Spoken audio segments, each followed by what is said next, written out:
صبح شام کی مسنون دعائیں.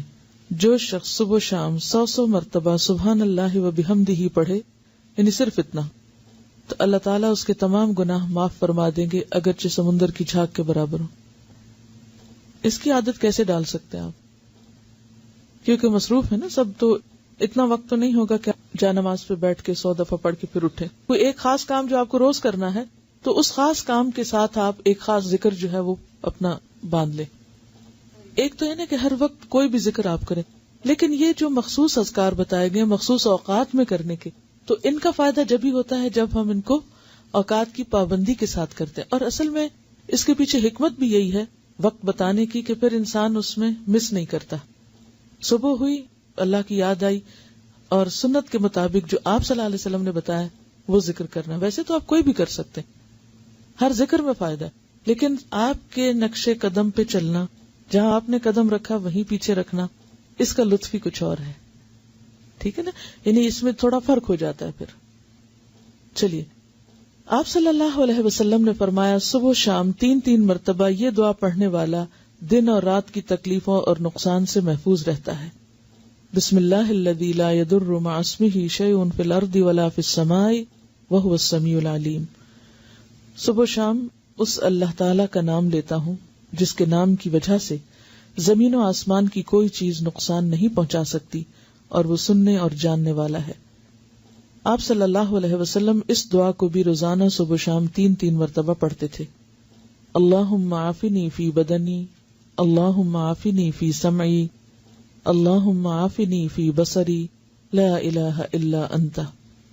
اس دعا کو آپ صبح اور شام کے مثلا سنت کے بعد یا فرض کے بعد اگر مقرر کر لیں تو انشاءاللہ تعالی پھر بھولیں گے نہیں.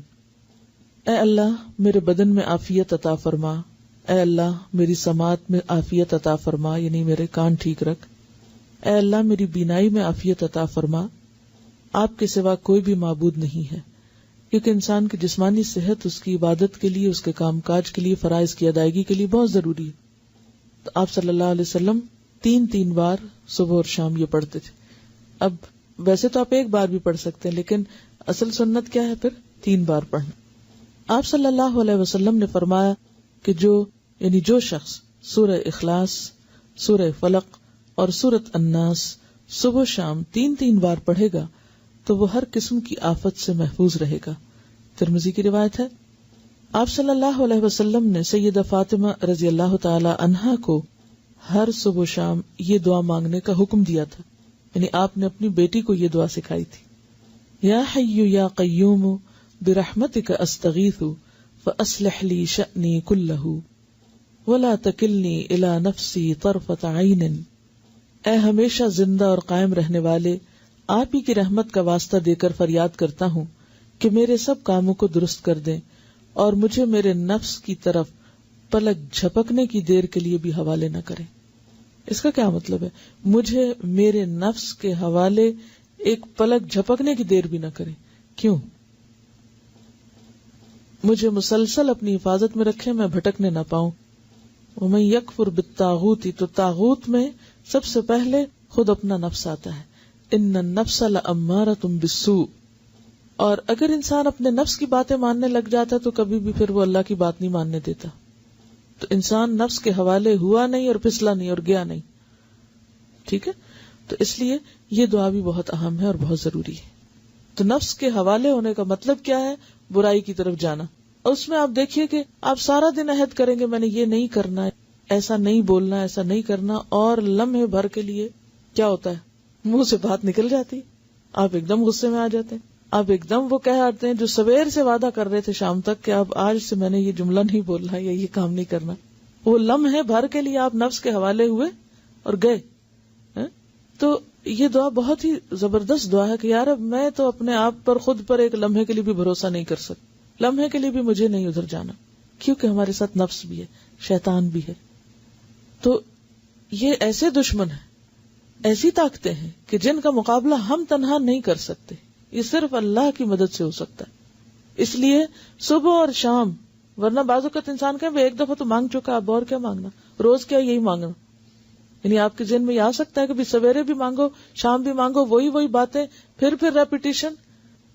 اس ریپیٹیشن کی ہر سویر کو ضرورت ہے اور ہر شام کو ضرورت ہے کہ ہم بھولنے والے ہیں. پھر سید الاستغفار. آپ صلی اللہ علیہ وسلم نے فرمایا جس نے صبح و شام صدق دل سے سید الاستغفار کو پڑھا اور اسی دن یا رات فوت ہو گیا تو وہ جنت میں داخل ہوگا.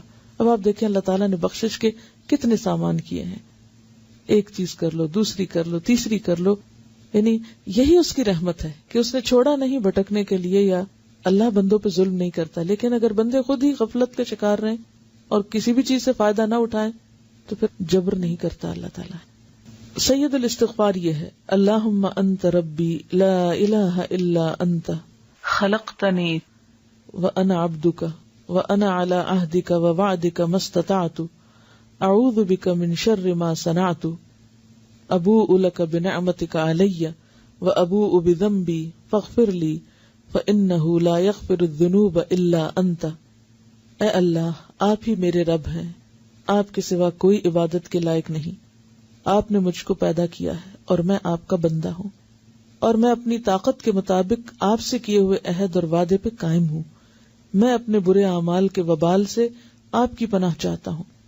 میں آپ کی نعمتوں کا اقرار کرتا ہوں، یعنی جو بھی آپ نے نعمتیں مجھ پر کی ہیں ان سب کا اعتراف کرتا ہوں، اور اپنے گناہوں کا بھی اعتراف کرتا ہوں. یعنی ایک طرف تو نے مجھے اتنا کچھ دیا اور دوسری طرف میرے گناہوں کے ڈھیر ہیں. آپ میرے گناہوں کو معاف فرما دیجئے، کیونکہ آپ کے سوا کوئی بھی گناہوں کو معاف نہیں کر سکتا. یعنی کسی انسان، کسی جن، کسی فرشتے کے اختیار میں نہیں کہ وہ بندے کے قصور معاف کر سکے.